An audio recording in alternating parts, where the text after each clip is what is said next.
Hi! In front of me is Samsung Galaxy F23 and today I would like to show you how you can change theme of this smartphone.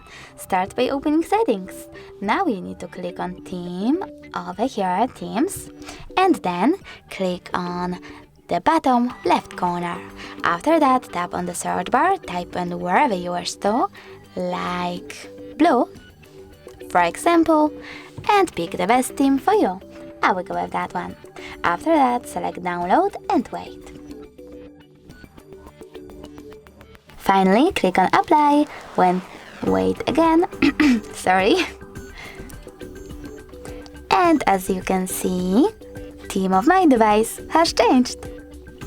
But if you wish to go back into the default one, you can always do that by going into the same settings,